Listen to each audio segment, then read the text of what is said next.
What it do, what it do, what it motherfucking do. As you already know, Happy New Year to everybody. Where are we going with this? This is the six-man convo, Thursday. Hey, been a very interesting day. It's been, and oh Lord, I already see somebody talking about thank God for this show. So let me guess, something ain't going right today.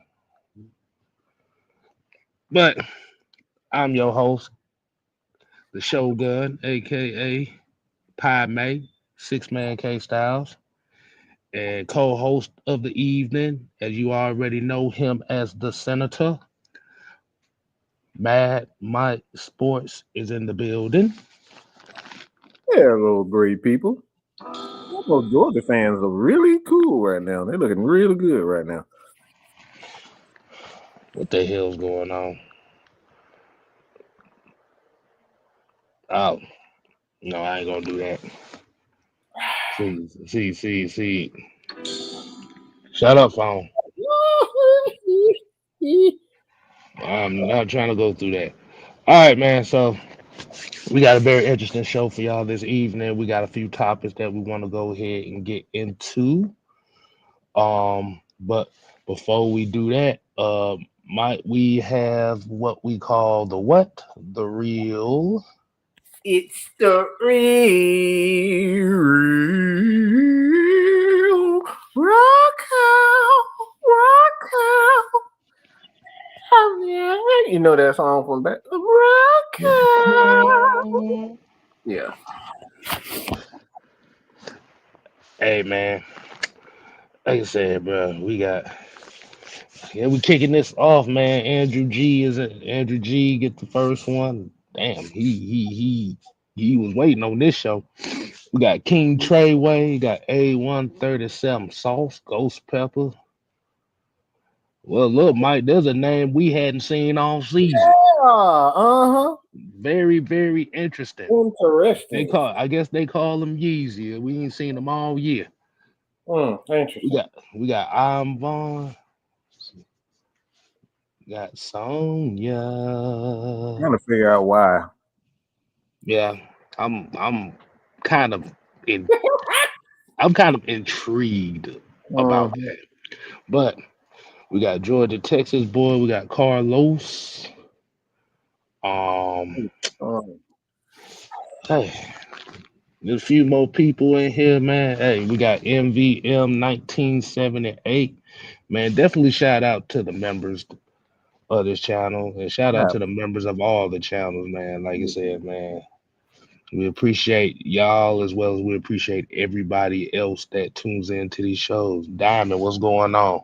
190 months is really, trust me, we got a lot of stuff, but we truly appreciate y'all. Yeah, we got some new plans here, man. So definitely the members, we want some ideas, not just from the people, but we really want some ideas from the members in itself on how we can kind of spruce up the channel a little bit, have a little bit more fun. We got Auntie Pam in the building, y'all. Hey, girl. One of the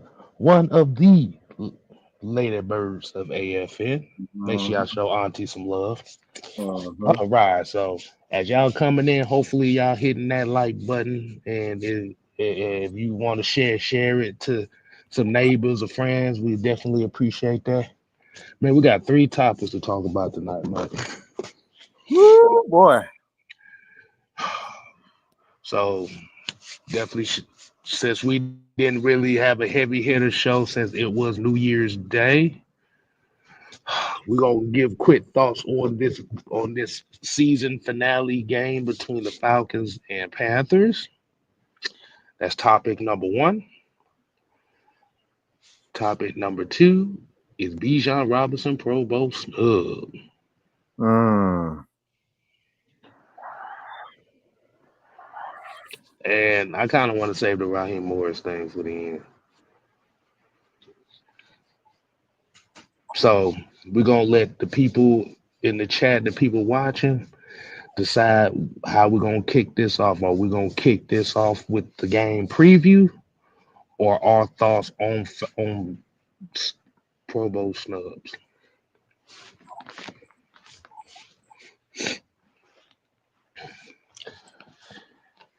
And while we are doing that, let me get a final checkup on some things. I'm talking about Thursday night football. Nobody cares. And while we waiting on the answer, Mike, man, I want you to go ahead and you got anything you want to get off your chest. The floor is yours. Anything off of my chest? Um,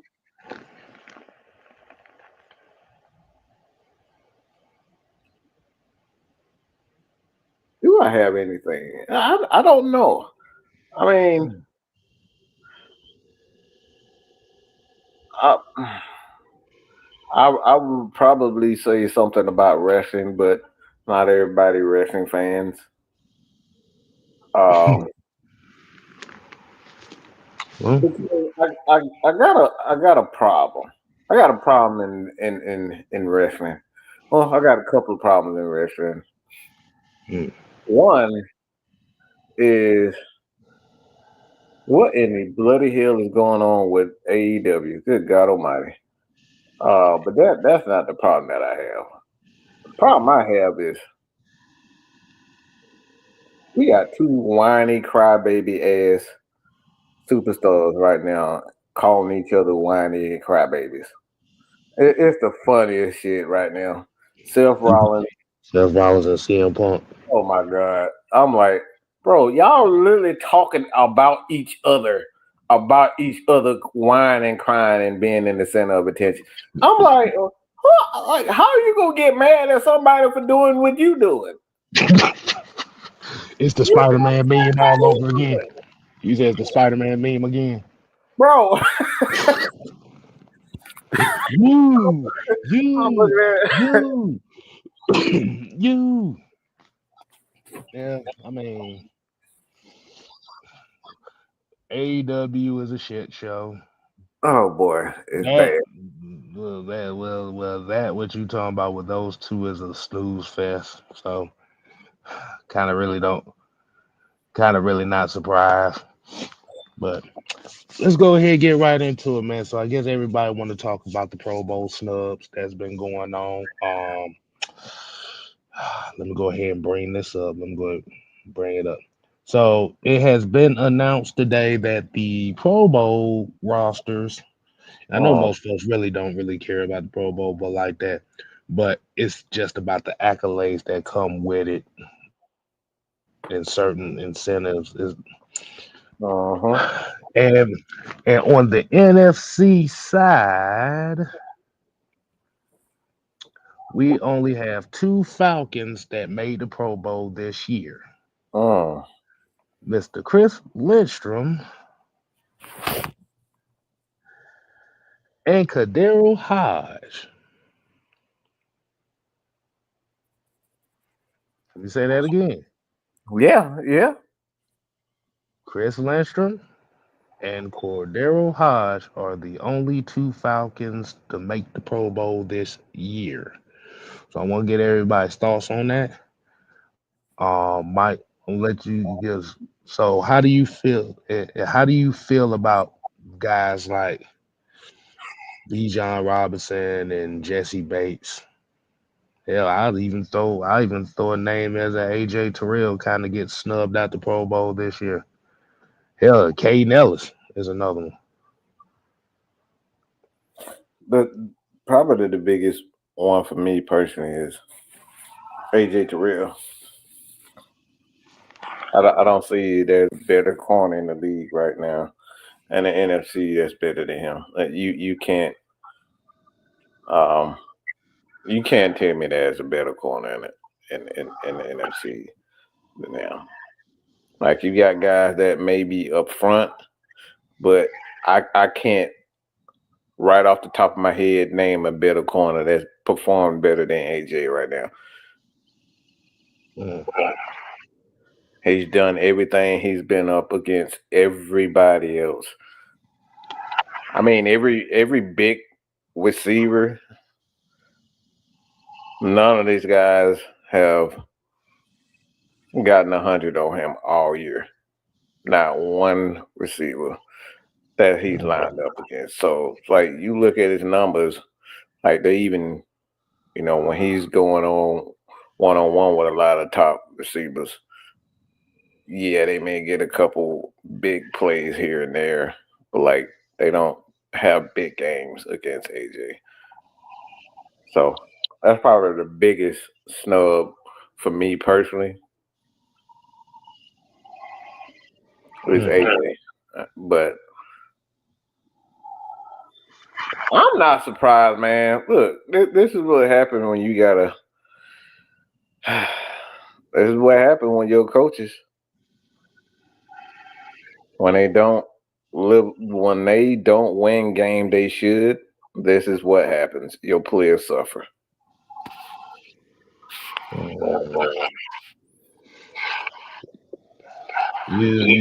So you don't think that maybe well, we already kind of know it's a media bias when it comes to Atlanta.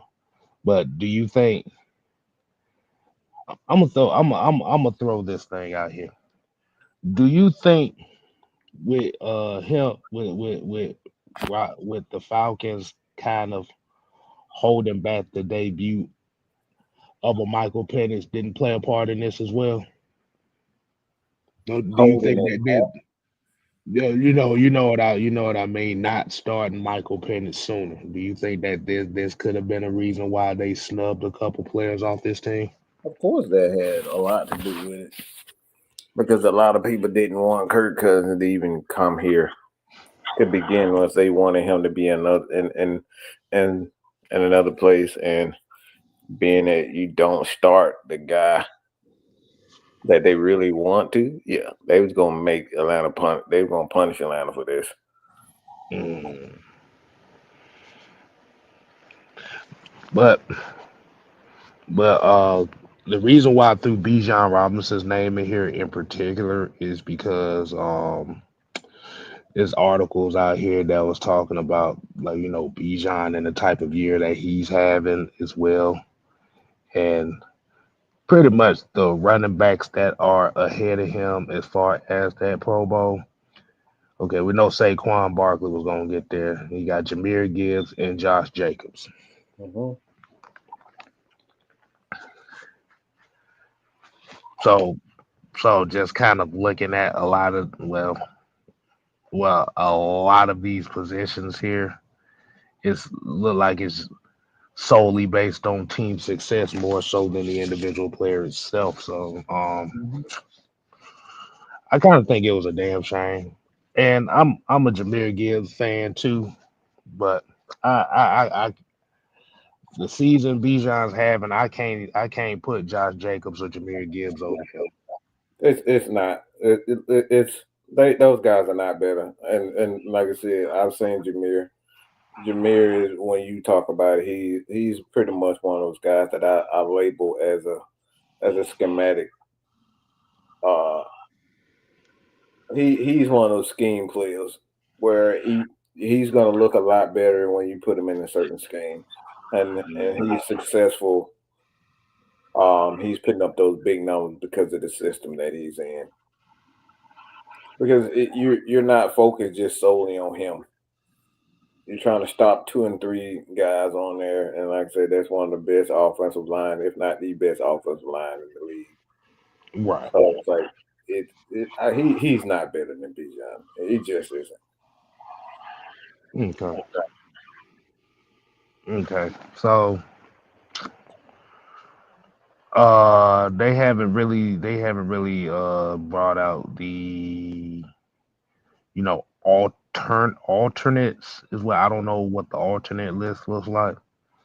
But like I said, the only reason why we're kind of talking about this guy, like you said, what a lot of people don't, well, a lot of people should know is that a lot of players get certain incentives and bonus money for Uh-huh. Pro Bowl nods, even if the event itself is like whatever.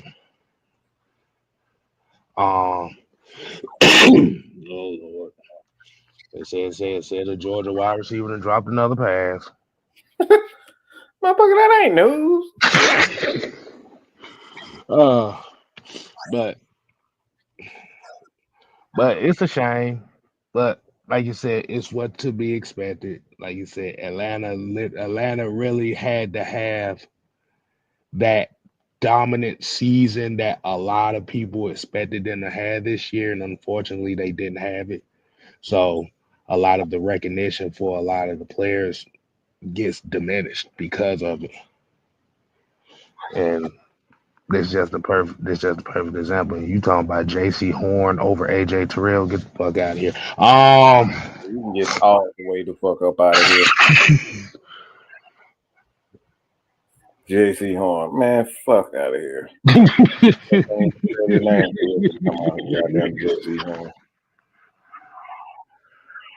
Jesse Bates over Buda Baker? Fuck out of here. Um, Yeah, man, please. but let me see. We got 15 minutes in.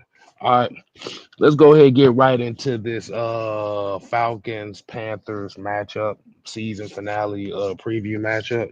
Uh-huh.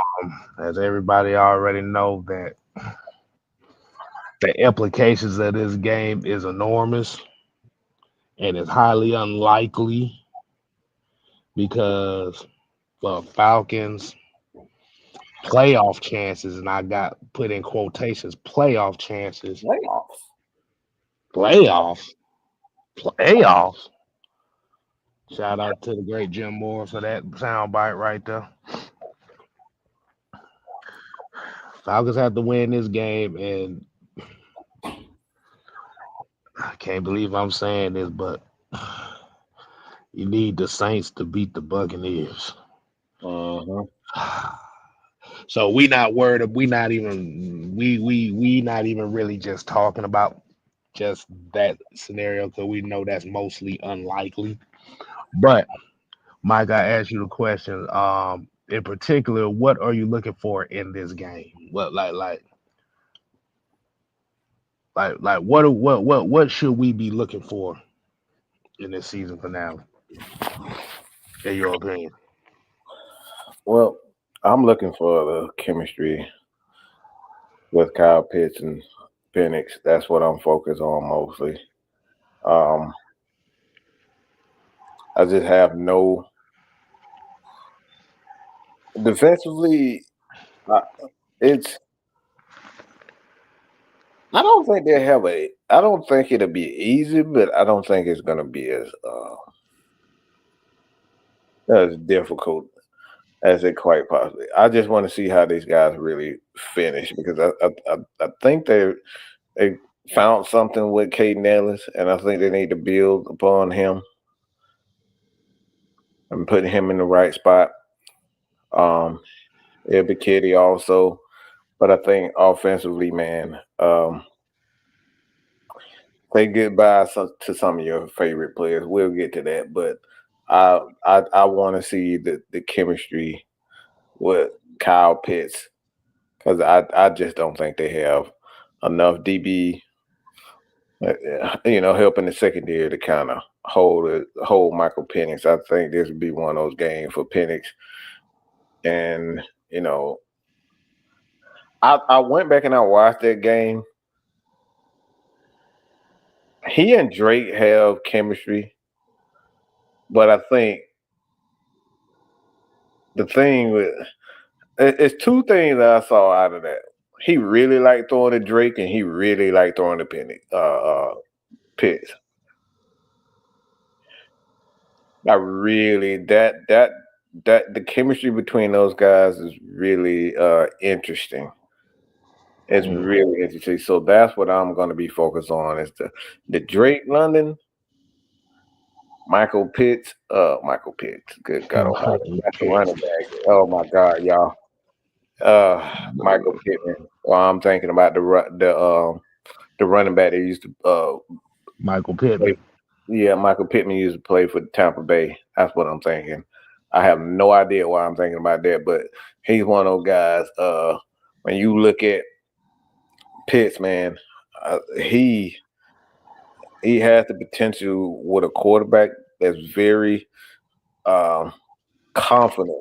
When he needs, I saw a couple of games, and the reason why I'm bringing up is because I saw during the game, man. It's like when he needed to make a throw and needed, he kept going to Pitts and he kept going to London.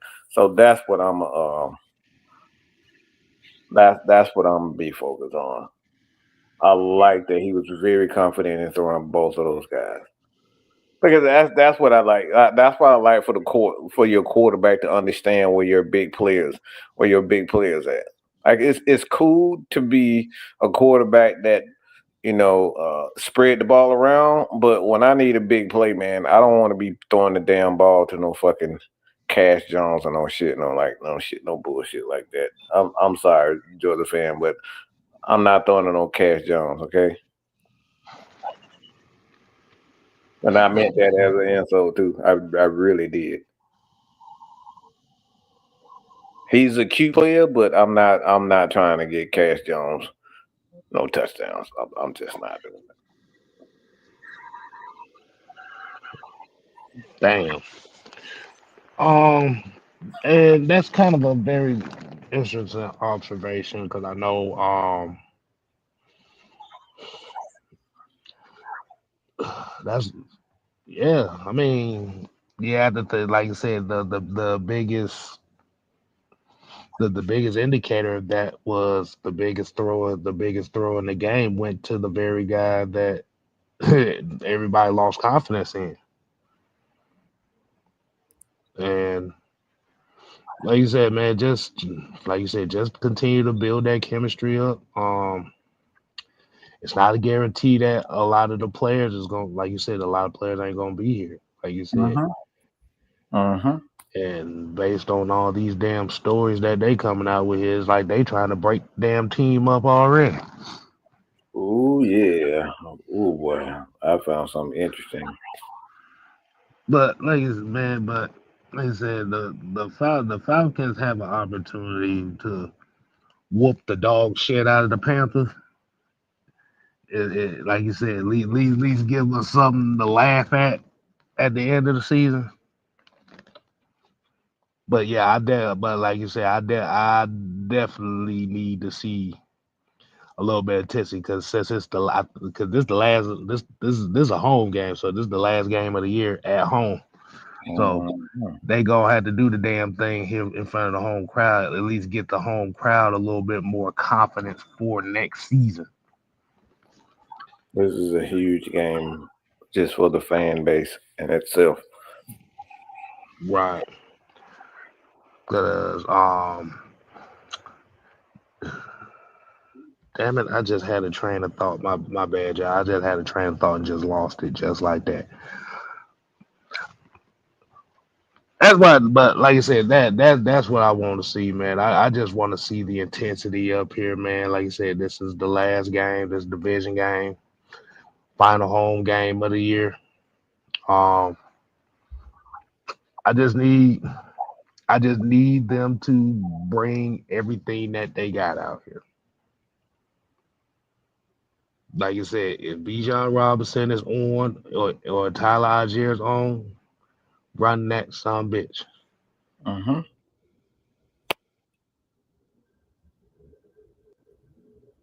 Like you said, I want to see not Kyle Pitts, but Michael Penix to get make that progression to where okay, like you said, this previous game he missed on a few throws. Uh-huh.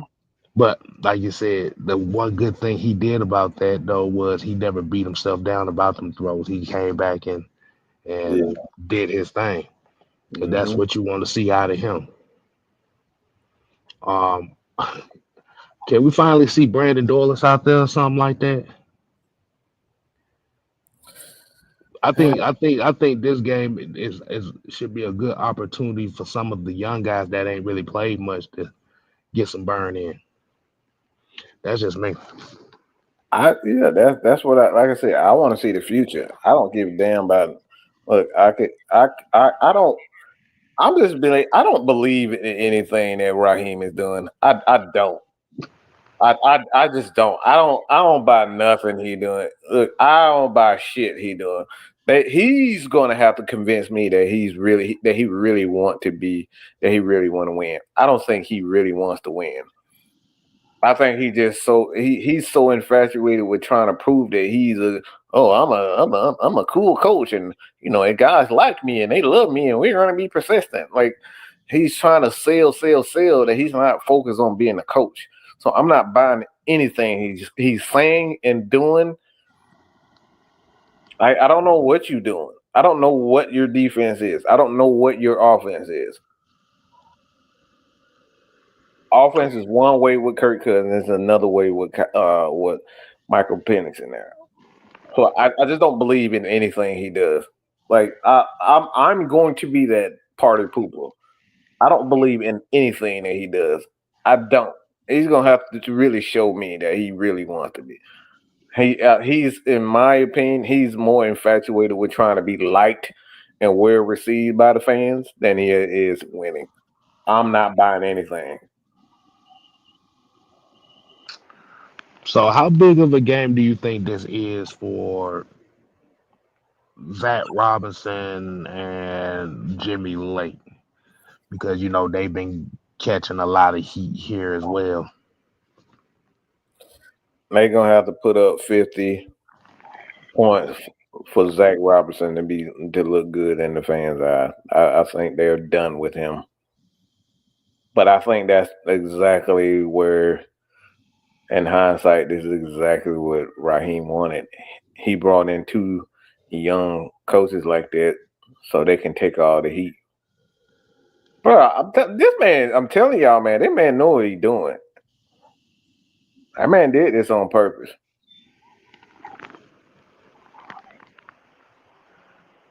As y'all can tell, I don't believe in that. I don't like. I don't like him. I don't like him. I don't like him. I don't like fast talkers. He's showing me nothing that I like in him at all. He's doubled down on nothing. What Every you time, saying? What you saying? He don't stand on business. right? He don't stand on no business. I don't even know what business he on. Like what the fuck? Look, I need to see what color your socks is, your shoes is. Look, something. I don't know nothing about nothing. I'm mad. Juan said that Raheem is an idiot. It remind me of that scene in the Fifth Element where his mom called the president talking about this can't be the president. The president is an idiot. Ugh. But that conversation that's coming up here soon too, because I know we got 33 people in here, man. We should be right there about.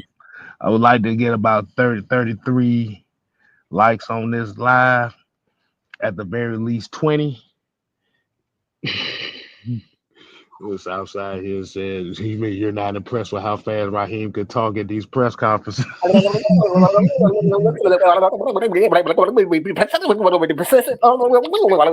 Mike, this is our guy.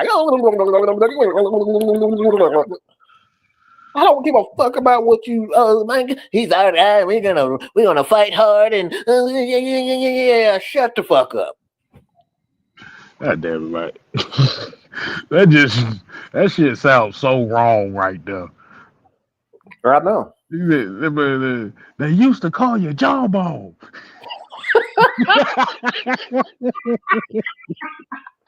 No. You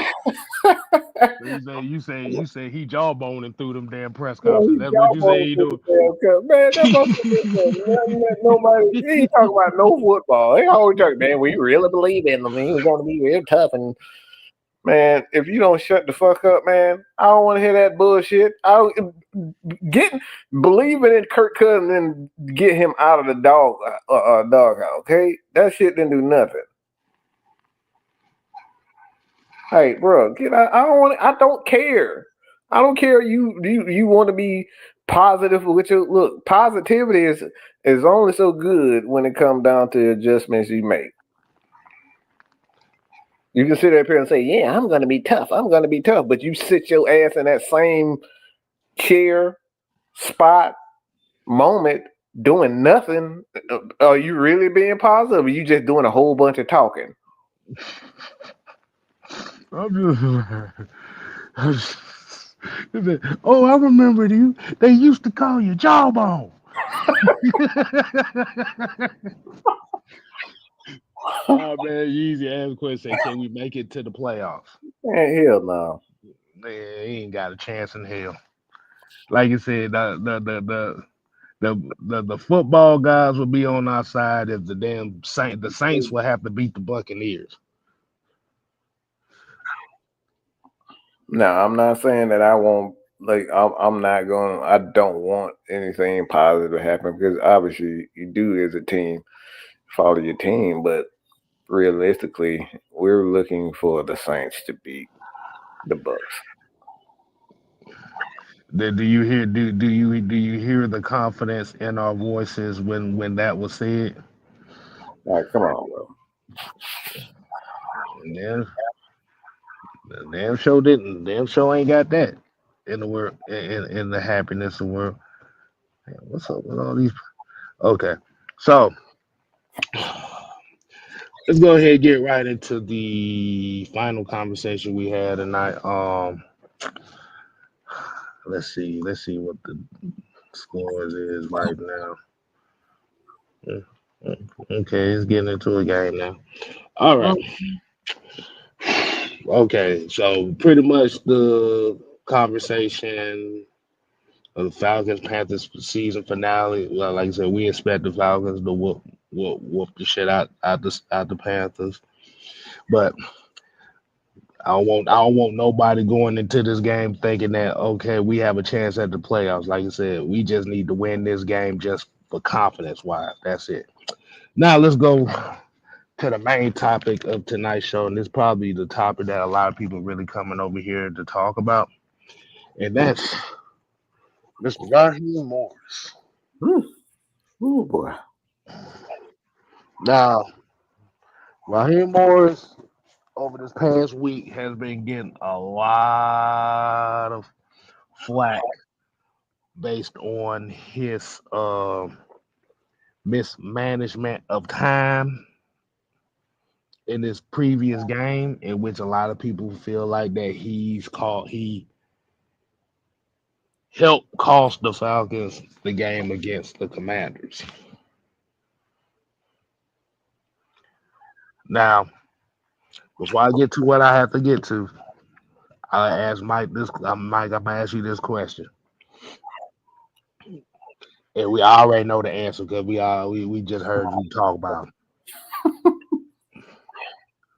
Do you do you think that is unfair that he is getting a lot of these criticisms going along Uh, his way?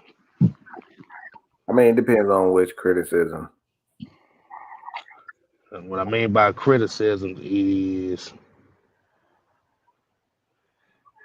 well, what I mean by because people feel like it's unfair because this is his first year here, and you know he can do all this, all such and such. I like I said, I just have the question to ask when it comes to this. Why is it why is it that the people that are upset about the criticisms are trying to turn it into a conversation in which it's not needed to be? aka a black and white issue. This is Uh-huh. where I have the problem with in this conversation. And believe me, and I'm gonna say this, y'all can clip this. I don't give a damn. Anybody that's looking at this situation and getting upset at people for having criticism about Raheem Morris and trying to turn it into a black and white issue, or as we say, a victimization issue. I'd have to say this, I have to be real with this. Y'all some of the biggest cowards in this situation I've ever seen. Mm. Now,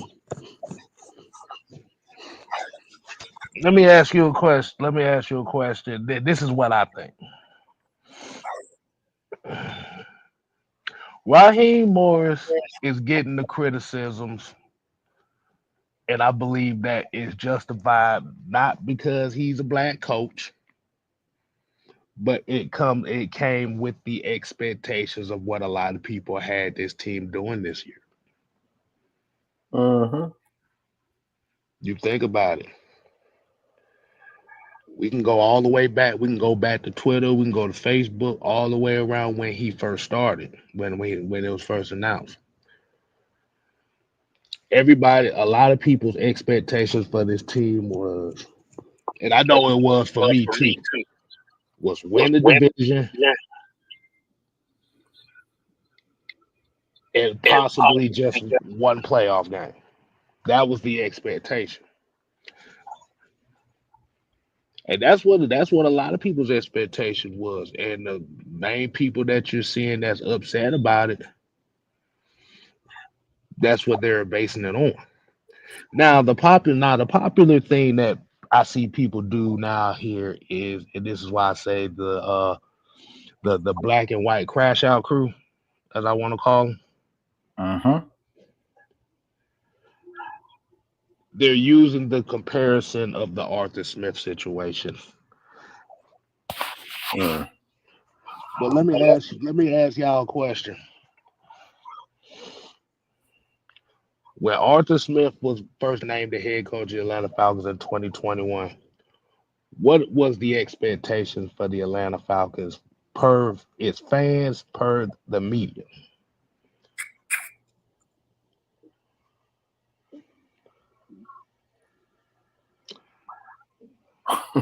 You have any idea, Mike? I don't think they really had any expectations. I mean, last they didn't really have a lot of Yeah. expectations. It wasn't a lot of The, expectations from what the I Atlanta when Arthur Smith took over as head coach, the Falcons was considered the second worst roster in the NFL. mm, yeah. With the worst cap situation and the worst salary cap situation And in the NFL NFL. history at that time. So it was going to be hard to find a coach that was going to be willing to take that. Uh-huh. So hence why the expectation of a Arthur Smith wasn't there. The difference with this situation is when Raheem took over, what was the expectation for this team per the fans and the media?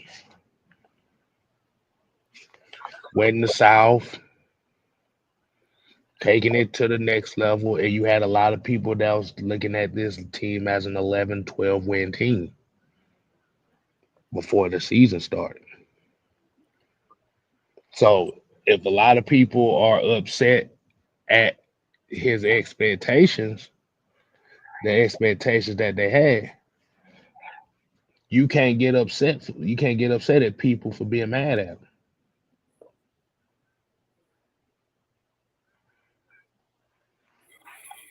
And if I think if you're like I said, once again, I'm gonna say it again, trying to make it a black coach versus white coach conversation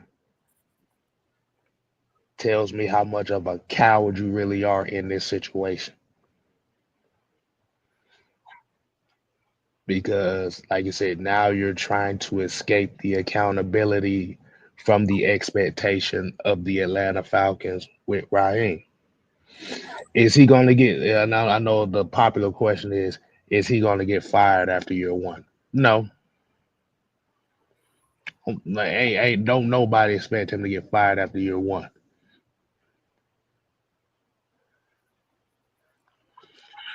But the difference, and Ghost Peppers really already answered. He said, I was waiting to say that. Ghost Pepper really just summed he it said, all up. why do some people feel Raheem deserves the same length of time as Arthur Smith when Raheem was here before? It Now, just, I'm gonna tell you why. This goes back to the off season before he got hired. Remember, he did 3 interviews on ESPN and he did like 4 different podcasts. So so in the public eye, he was the one that was kind of destined to redeem himself in his next situation. So he's kind of got the backing of the media. So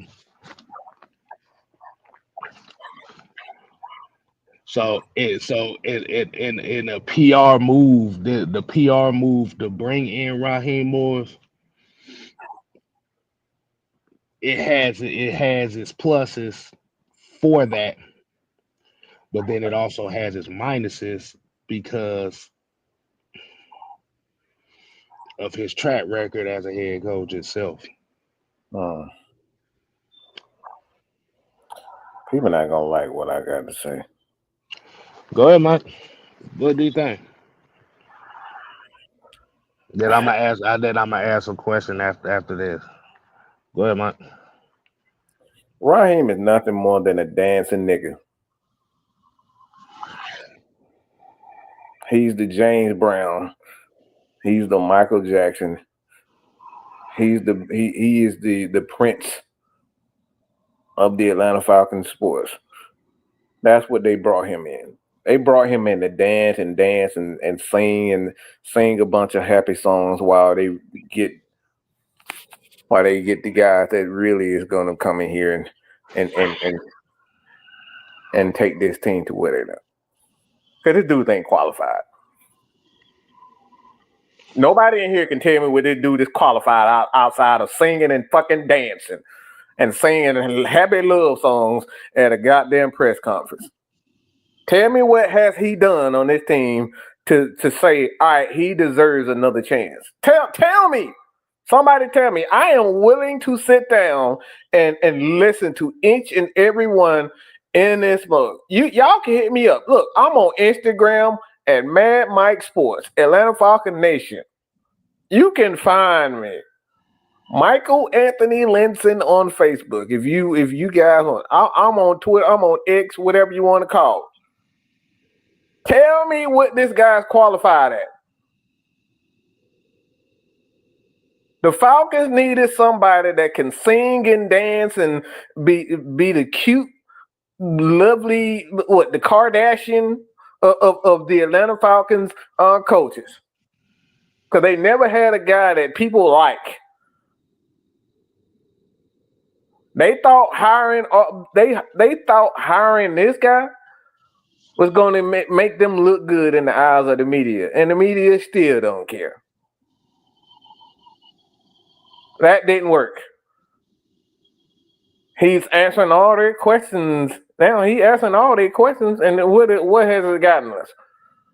He's answering. He's been on all the social media. He's been on all the Ryan Clarks, the ESPNs, all on their podcasts, singing and dancing. No, we're going to be really tough and we're going to be real good, and just get our ass kicked.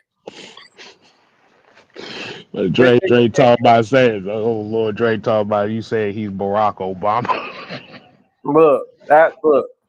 Somebody tell me where I'm wrong. What has this guy given us outside of saying a whole bunch of cute stuff? This is cute. I want to be wrong about Raheem. I want to see that he's qualified, but he hasn't shown me anything. We've been here before. Yeah, Rahala Harris. That's what the hell he is. A bunch of singing and dancing and showing us absolutely nothing. What is it good for? Absolutely nothing. Good God, you all. He's done nothing to. What has this guy done for this offense?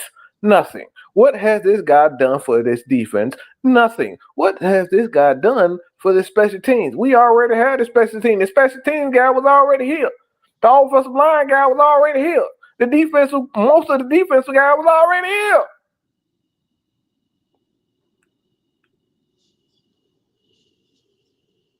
Tell me again, why does he deserve a chance? He was he was a master, he was the assistant head coach, standing right there by the man. Okay? He was sitting right there. He was standing right next to the man while the man was making those critical mistakes, and he's still making them critical mistakes as we speak now. And it seems as though he's done nothing to change it. Not calling timeouts. Still don't know what we are defensively. Still ain't seeing a lot of our young players, as K-Styles so eloquently stated. He's done nothing. This man has done nothing but look good. Look, that man put on an excellent show. That's all he's done. And he said, look, y'all know you know when you go to these shows and you get these you ever been to a WWE show? You don't get to hear the commentary. You get to hear the ring announcers, the Lillian Garcia. This all he is. Before every press conference, before every damn draft, he do a whole bunch of talking about what the show gonna look like, and then we get there and say, "Oh, yeah, that's not what I expected."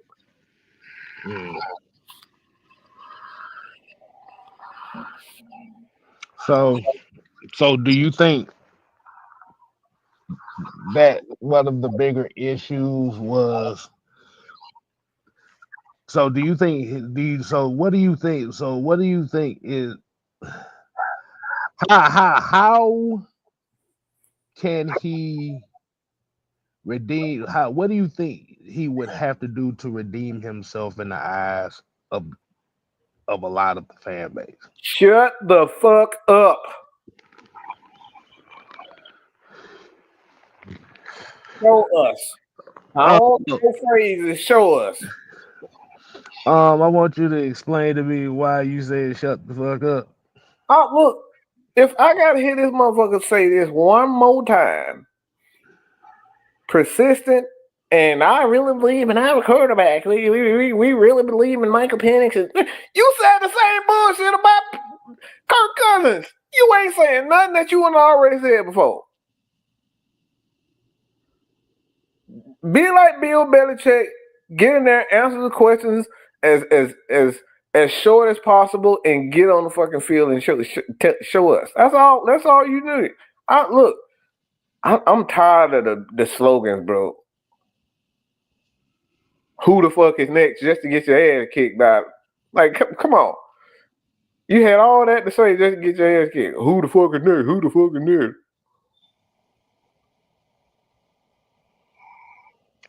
So do you looking at this situation like this,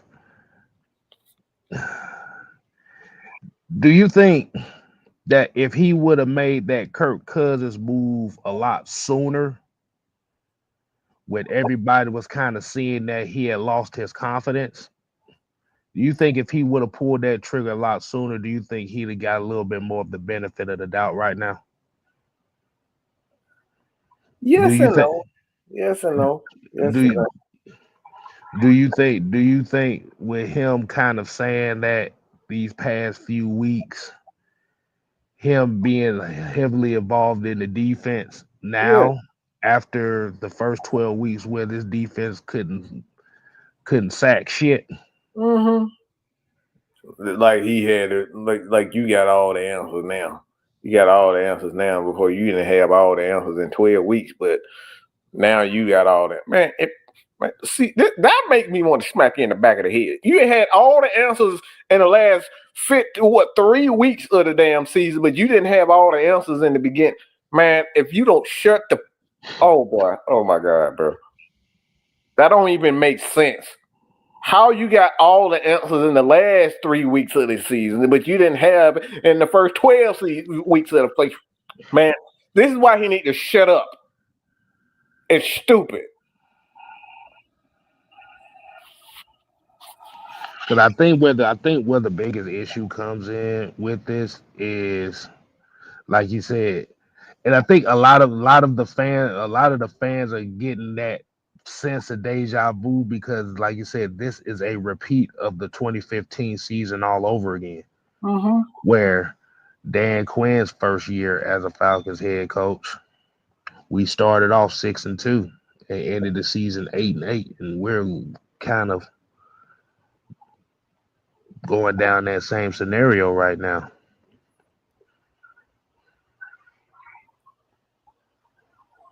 You know what? Late to everything. Go ain't damn right, bro.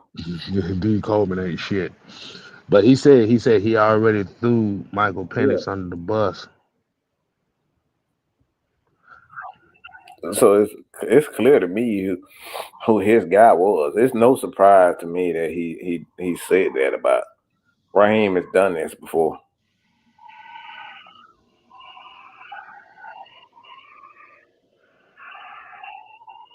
So what you're saying is that his guy is really Kurt. Mm-hmm.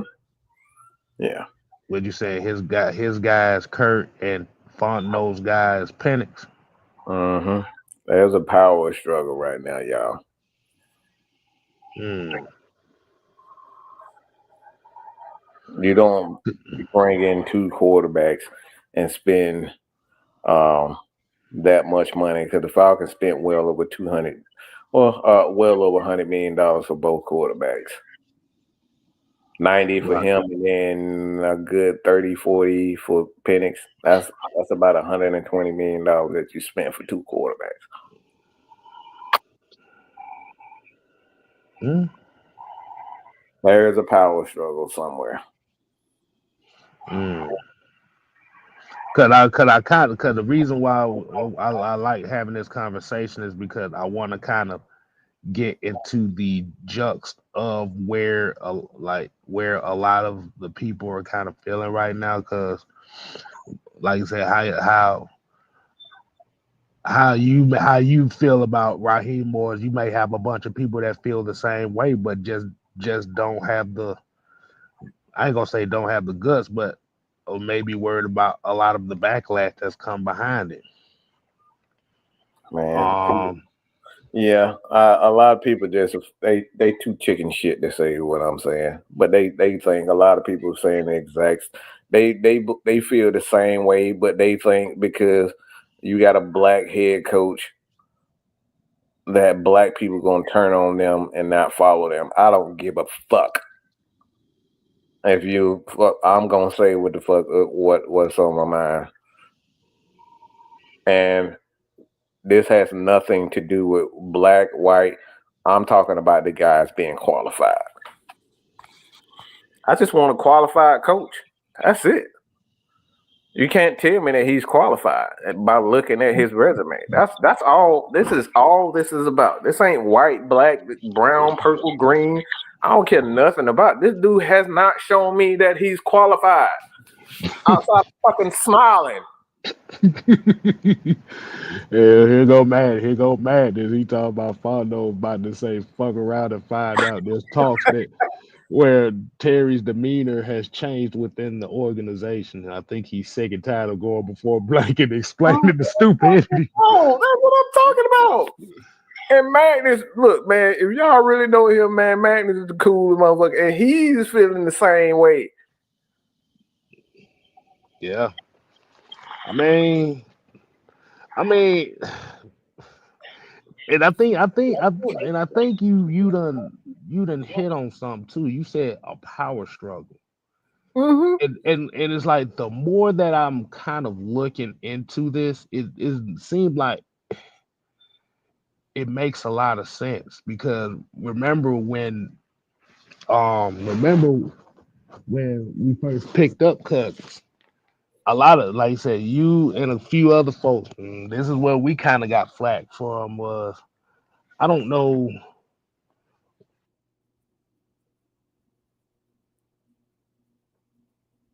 startup. Okay, it's not as bad of a deal than it looks.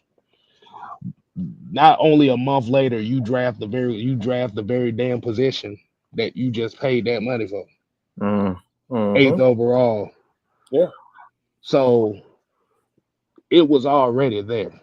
He said, especially with established dudes like Flores or Rex Ryan sitting out there. Yes.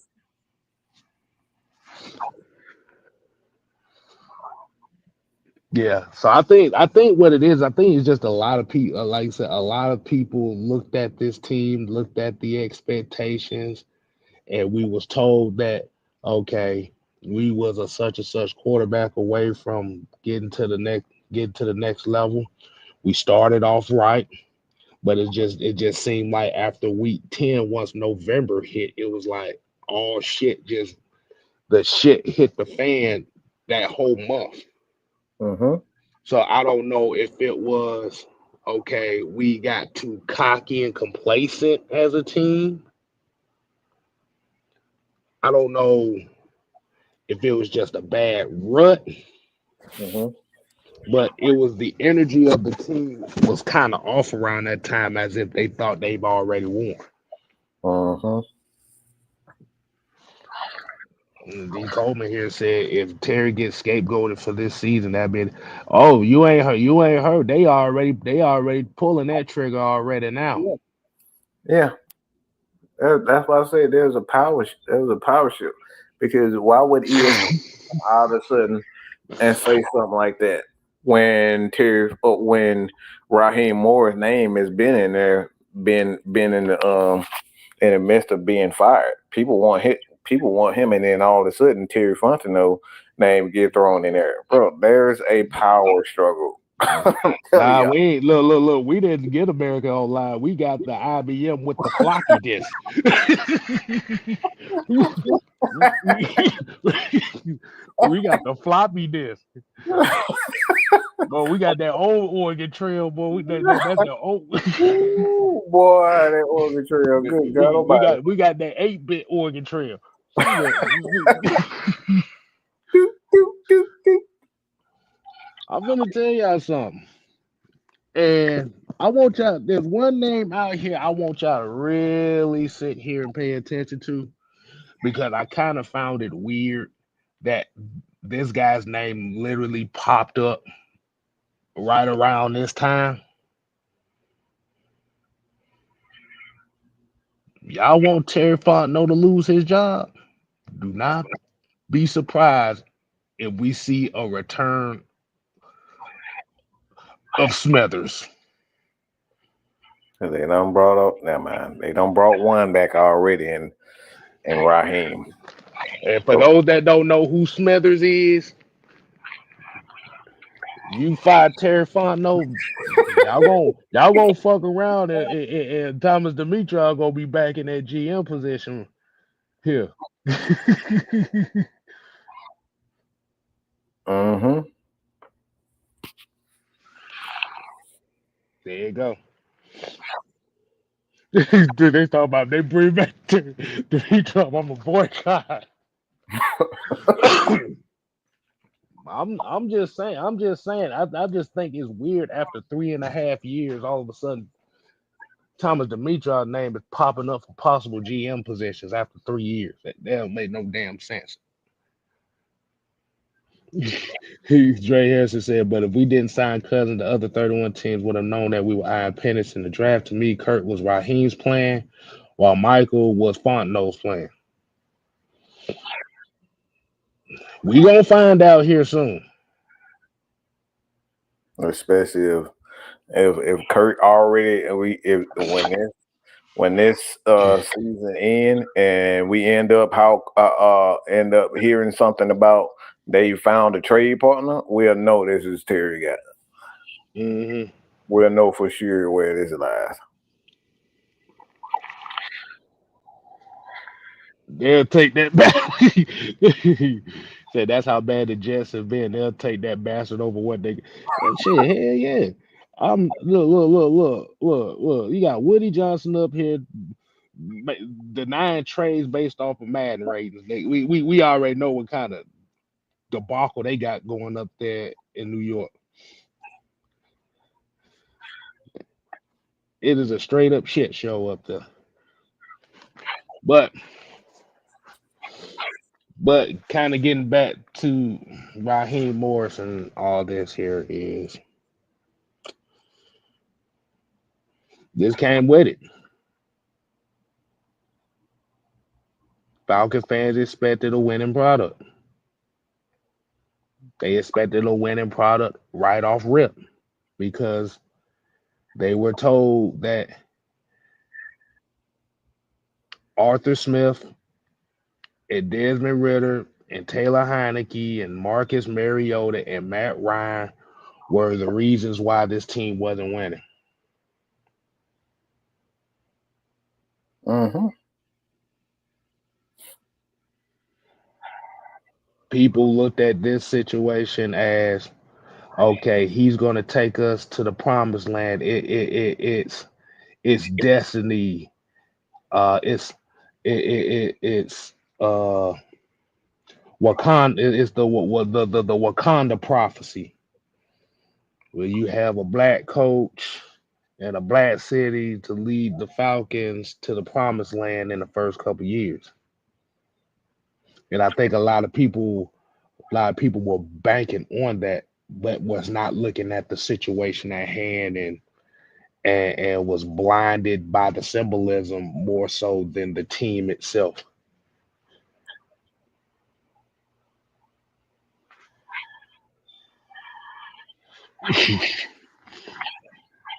He said, "We ain't been bad. We've been mid as fuck for the 6 out of the past 7 years. Good enough just to piss you off."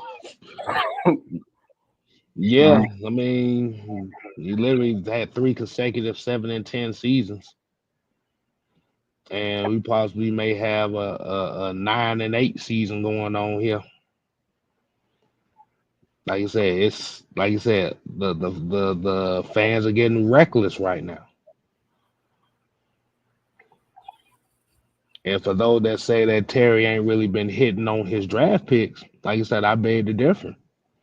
Nah, I Yeah, definitely. a lot of people are just upset that they more so looking at that Kyle Pitts pick and kind of overshadowing all the other picks that came with it. Now that 2021 draft class right now, the like you said, Drew Dahlman, like you said, Avery Williams, like I said, those and Kyle Pitts, those really the main 3 ones out of that draft that's playing significant right now. But then once you start looking at the Drake Londons and the Zach Harrisons, the Bijan Robinsons, you had to think about it. DeMarco Hellams was hurt this year. Braylon Trice was hurt this year. We ain't seen enough of Rook yet. Rook, I meant to say. Ebiketie is coming on just fine. Bergeron, he's playing well. Tyler Algier, we know about what Tyler Algier brings to the table. Mm-hmm. We know what Clark Phillips can do, but we just need to see more of him. Yeah, I don't agree that he hasn't.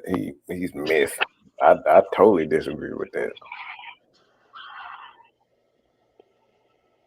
And then while we're talking about his draft picks, let's look at some of the free agent moves that they made or didn't make. They didn't bite on that Deshaun Watson deal. And you see what's going on in Cleveland right now. Them quote unquote not biting on that Lamar Jackson deal is what set this team up to be what it is right now.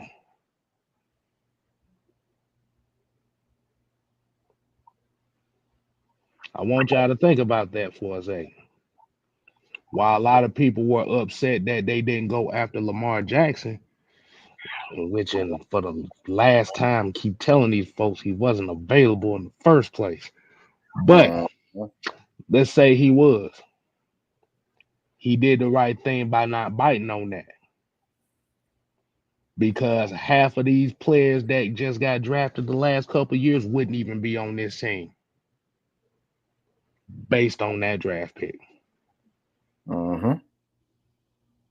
And he did the number one thing that Thomas Dimitrov couldn't do for Arthur Blank. Get them motherfuckers out of cap hell. Yeah.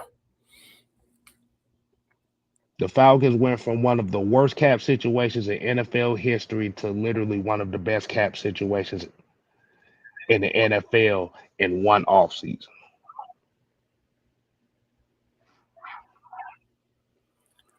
So in reality, when we look at all these stories and situations and stuff, it's basically a bunch of people that's just trying to sow seeds of chaos in this organization because they're going somewhere.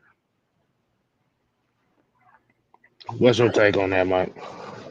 No, I think you right on something. It's like even the guy that we know now is the president. Like he's been the right hand guy to Arthur Blank for years when it comes down to finances on how they can afford, every aspect of the business, whether it's um, buying a team.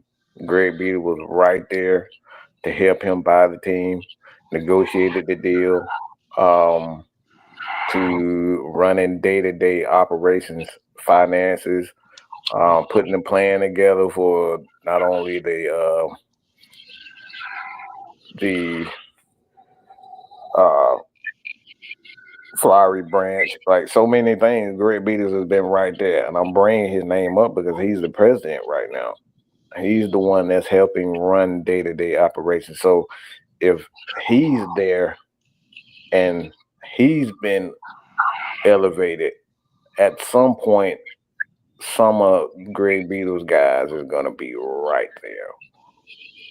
And my honest opinion about that is that it's like at some point in time when you got a guy in that high position, he's gonna want some of his guys. And I think when it comes down to it, yeah, Rich McKay is still the CEO. He helps run certain aspects, but the football stuff, I think a lot of this football stuff is Arthur. And when it comes down to football,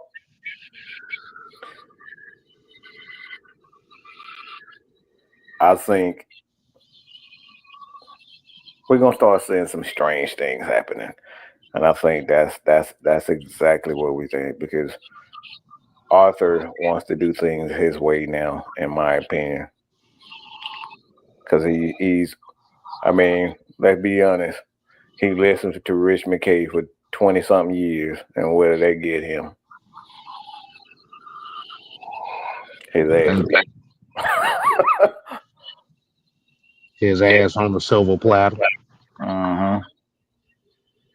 So I think Arthur is going to do things the way he wants to do it, and a lot of it's going to be unconventional. Um, and you can very well, like I said, I'm not saying Raheem is going to get fired, but it's going to be one of them situations where Somebody's gonna have to take the fall. somebody's. So, this may be a situation where you may see Terry Fontenot, Jimmy Lake, and Zach Robinson all get fired this offseason. Uh-huh. Somebody going to take the fall, y'all. Somebody got to take the fall. How you gonna sell this? How you gonna sell Raheem Morris in this year when you spent that much money on quarterbacks and brought that many weapons in and spent money on guys like Jesse Bates and Justin Simmons and all this in the off Mhm. season, and you still didn't make the playoffs. How are you gonna sell that to the fans going into next year? Somebody's getting them, somebody playing the news. You know that song? Yep. In the news. Somebody start spreading the news, right? Spread the news because the blues is about to start. Mhm. Somebody's going down, y'all. I don't know how you can go into this off season and still say fans come come come sit down with us Mhm. and spend $2,000-3,000 on y'all PSLs again for this. Yeah. Yeah. That's why I said out there, because I think that, like you said, I think the one that's gonna catch the X is gonna be Terrafino. Because Uh-huh. the thing about it is by them hiring Raheem Morris, if you fire Raheem Morris, that's a public relations nightmare right there. And we already know how Arthur Blank is about public image. Uh-huh. He ain't gonna be able to live that down. He already had to deal with it with the Mike Vick situation. If he'd have pulled that trigger with Raheem Morris, yeah, it's not gonna look good for him.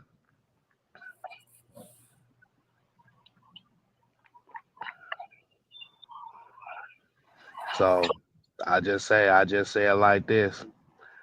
Do not be surprised.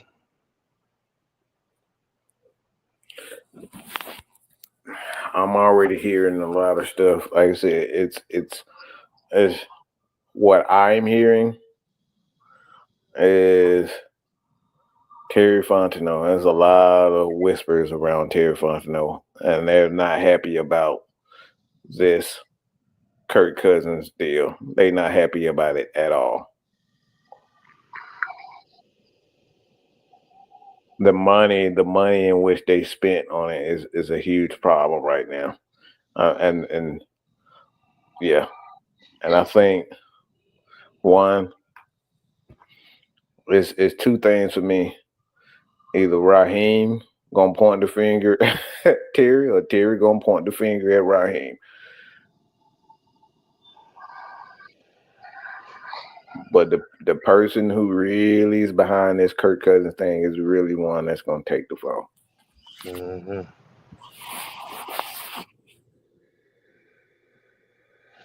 And the biggest advantage that Raheem Morris has in this whole deal is the fact that a lot of Falcon fans don't like Terry Fontenot because of the Kyle Pitts draft. Mm-hmm. And yeah, because of the Kyle Pitts. I mean, in hindsight, I mean, a lot of them were pissed off about Jalen Carter and Jordan Davis too. So Hmm. they really kind of pissed out Terry for that also. So, like I said, the easiest firing, in my opinion, for the Atlanta Falcons is to fire Terry Fontenot, because you already got guys like um Ryan Kyle, Pace, Kyle Kyle, Smith. you got those guys are right there. They can step in because they've already been general managers as themselves. So the easiest thing to do is to fire Terry Fontenot. So Mm. So this is gonna be a very interesting offseason. Billy Mills just coming in. He said Josh Jacobs getting the nod over Bijan is BS. No, it's not BS. That's typical. The well, it's Falcons did. The Falcons didn't do exactly what the media wanted them to do, and the team's gonna get punished for it one way or yeah, another. you definitely gonna get punished. This is a punishment for not doing what you were supposed to do. Hmm. because the Falcons supposed to do two things this year. They were supposed to be at least a 12-win team, and they were supposed to start a Michael Penix from the jump. Mm-hmm. And they didn't. And so far, they've done neither one.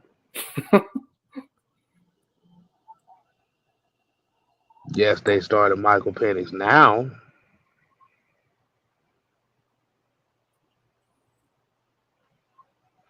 but was it too late? Especially after what Raheem told everybody that Kurt was fine and he was behind him 100% during that 4-game losing streak, and then fucked around and threw Michael Penix under the bus after the first game. The first game. He pointed the finger at him. Look, that already tell me that he. I see people coming in now, so I guess the Georgia game must be over. Well, they getting their ass kicked. I mean, it's just about over. It's it's about 4 minutes. Okay, yeah. Less than 4 minutes.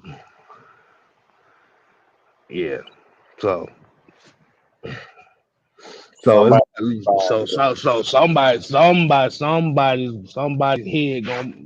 head gonna be at the guillotine. It depends on who it is. And like I said, that's why I think with Raheem doing all those ESPN interviews and all those podcasts and stuff before he got hired, that's going to be the wrong move.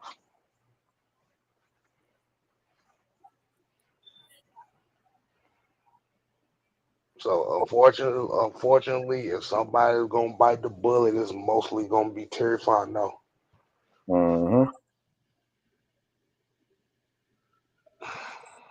I mean, Raheem job did got threatened. I think Raheem's job got threatened. What you say? What makes you think that he got threatened? I want to hear that so I can kind of give my thought on that. Prove it. What makes you think he got his job threatened? I mean, look. I hate to say this. Y'all gonna think I'm Mr. Coon, bro. I mean, look, that he was Kirk Cousins' best friend, man. He was his black. Look, you ever know them white boys be having they black best friend? That was Raheem. He was he was Kirk Cousins' black best friend. Oh! You talking about Robin Big? Robin Big. Life is like a fantasy. Can you live this fantasy life? Yeah. That was Raheem, bro. After that, man. Okay. He said after the clock situation. I mean, yeah, I know what you meant by that. Like I said, I just wanted to get a reiteration on what he was thinking. Cause he's getting a whole cut, like you said. Yeah. R.I.P. to Big. R.I.P. to Big. I love that show, boy. Exactly. Yeah, because Raheem, he's getting he getting all the smoke right now because bro. Yeah, people ain't feeling that. Like, yeah. A lot of people, like, bro, how can you token for South Park? Cartman was an ass thing. He talking about the token. You're gonna be playing the bass. I don't know how to play the bass. Token. How many times I gotta tell you? You're black. You know how to play bass.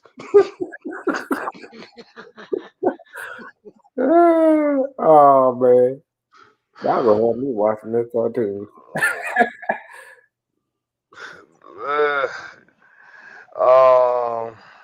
And then Coleman was saying, and I thought you threw that man on the bus quick. You couldn't even pay that Negro to say nothing bad about Kirk Cousins. Man, Kirk Cousins, the reason why we here in this position. Oh wow, really? No, I'm like, yeah, we done lost 4 games in a row. Yeah, right.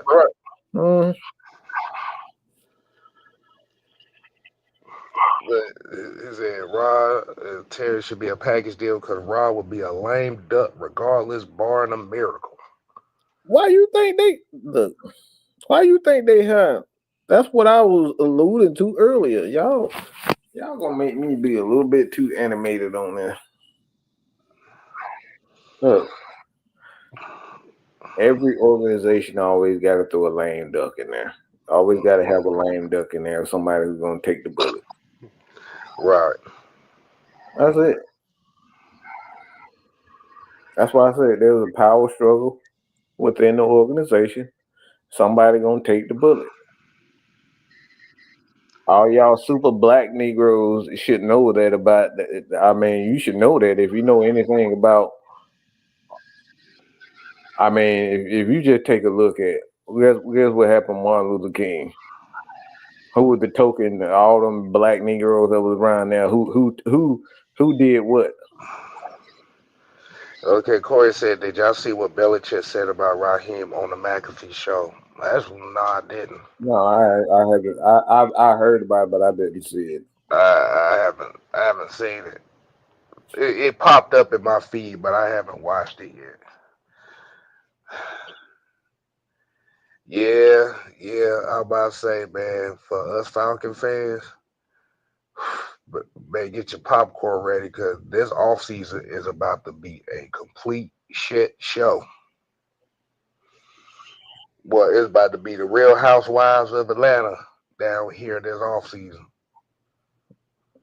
Look, they better put up 50 points. That's all I'm saying.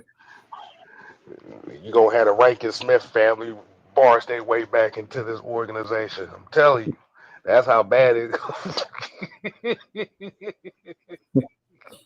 That's a, I know that's a name no Falcon fan won't hear associated with this franchise.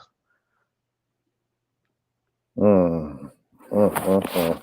So we about to get up on out of here, but definitely what I will say is I want y'all to really think about what is going on with this team right now in this franchise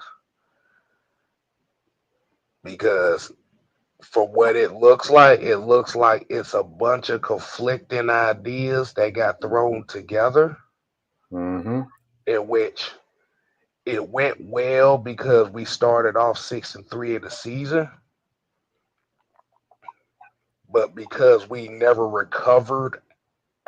we never recovered after that 4-game losing streak.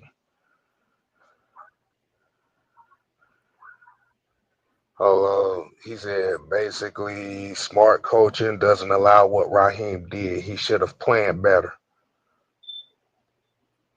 Mm. I mean, yeah. Yeah, and, yeah. I mean, in that yeah, like you said, that's not even really an isolated situation. It goes back to other situations, like you said, like you said, knowing Young Wei Koo was hurt and constantly continuing to play him all year. He told Mm, his goofy ass to sit down for a couple games early in the season. yeah. You should have been looking for another kicker. You didn't do that. Instead, you kept him out. Like you said, other decisions involved the sack problem this defense had. Where the first 12 weeks, we had a total of 9 sacks in the first 12 weeks. And just these last 5 weeks in itself, we ended up with a total of 20 something damn sacks. We had to go through a 4-game losing streak to find a Mm-hmm. pass rush.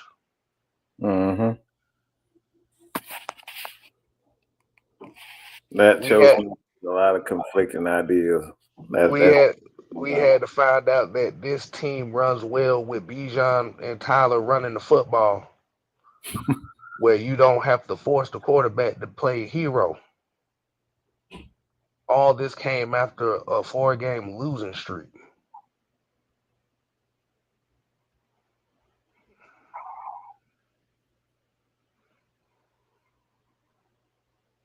Like I said, man, it's so many. Like I said, the Falcons' problem right now is there's so many conflicting ideas, and it's stuff that's not Yeah. being stuff that's not being conveyed as one is one of the reasons why this team has been losing this year. Yeah, I seen that video. Said you. I said shout out to Jimmy Lake. Yeah, he damn sure he said that about 3 times in that mic'd up. Motherfucker up there talking about he been instrumental in the defensive turnaround. Man, shut the fuck up, Mhm.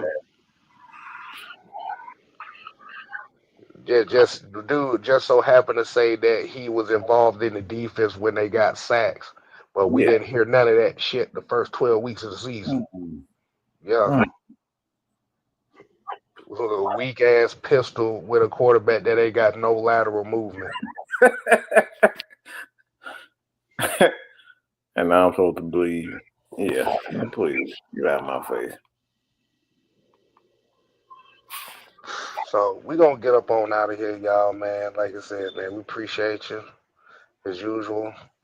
Like I said, man, we going on to the next goal. Next goal is 1,500. On the way to 1,500, we got about 50 more to get there. And also, I will be relaunching the second channel. That's going to be mostly for stuff outside of Falcons football. So, like you said, that's when y'all start leaving y'all questions about everything, whether it be entertainment, basketball, movies,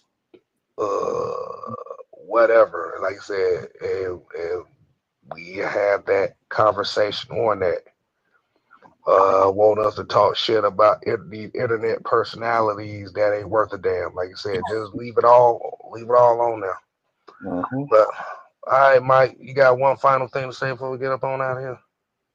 Just watch it. Just watch. Just watch everything. Play itself out. Everything is right there before you. Just have to just pay close attention to it. Don't be easily manipulated because you want to believe in something and somebody. Let their actions prove it to you. All right, their actions are always going to lead you to the right direction. Not what they saying. Actions will lead you to the right direction. But say one name. I'm gonna say this again. There's one name out there that y'all gonna have to pay attention to, and that's funky ass Thomas Demetriou. Do not be surprised. So, till next time, people, we here to play. Oh no. Here to stay. Ooh yeah, dig it. We ain't gotta go home. But you got to get the hell out of here. Ooh yeah. Oh boy, man, you couldn't write this shit for BET, boy. I'm telling you.